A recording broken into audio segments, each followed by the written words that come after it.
ایک بزرگ نہر کے کنارے وضو کر رہے تھے۔ وہ کئی دنوں کے بھوکے تھے تو کیا دیکھا کہ پانی کی سطح پر بہتا ہوا ایک سیب آیا۔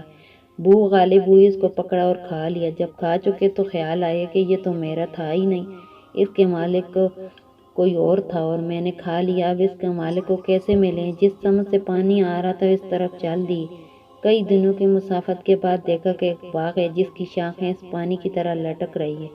وہ سمجھ گئے کہ یہیں سے گرا ہوا۔ باغ کے اندر گئے اور مالک سے ملے۔ کہا کہ میں نے ایک سیب کھا لیا ہے جو اس باغ کا تھا، تو مجھے معافی مانگنے آیا ہوں۔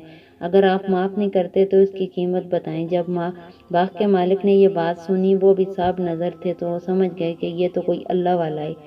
مالک نے تیور بدل لیے اور کہا ایسے تو نہیں معافی ملے گی۔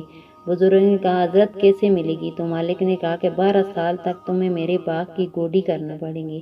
ایک شرط اس کے علاوہ اور ہے۔ کہا ٹھیک ہے، میری غلطی تو معاف ہو جائے گی نا؟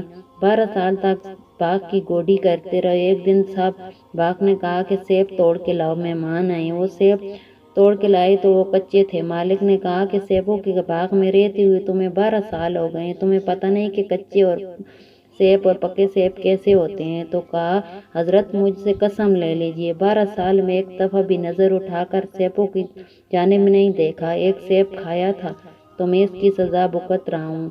میں تو گوڈی کرتا ہوں پر میں نے کبھی نظر نہیں اٹھائی۔ مالک نے سینے سے لگا لیا۔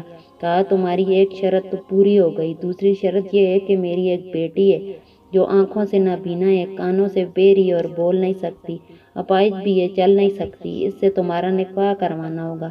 اگر تمہیں قبول ہے تو معافی بھی ہو جائے گی۔ کہا ٹھیک ہے جی، قبول ہے، میرا گناہ معاف ہو جائے گا، میں زندگی کاٹ لوں گا، کوئی بات نہیں۔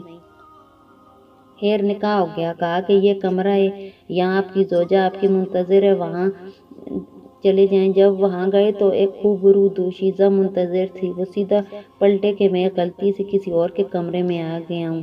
پلٹتے ہوئے دروازے کی چوکاٹ سے سر پھٹ گیا، خون بہنے لگا۔ جب صحن میں پہنچے تو بزرگ نے کہا کہ کیا ہوا؟ تو حضرت ایک غلطی کی سزا اتنی کاٹی ہے، اب کہیں دوسری غلطی نہ ہو جائے، وہ تو کوئی اور ہے۔ حضرت بولے وہی ہے تمہاری زوجہ۔ تمہیں بتاؤں کہ وہ بہری کیوں ہے؟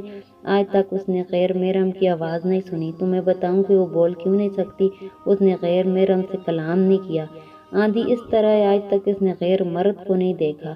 اپاہج اس طرح ہے کہ آج تک گھر کی دہلیز سے کبھی باہر نہیں گئی۔ اس خاتون سے جب نکاح ہوا تو اللہ نے اس کو ایک بچہ دیا جس کا نام شیخ عبدالقادر جیلانی ہے۔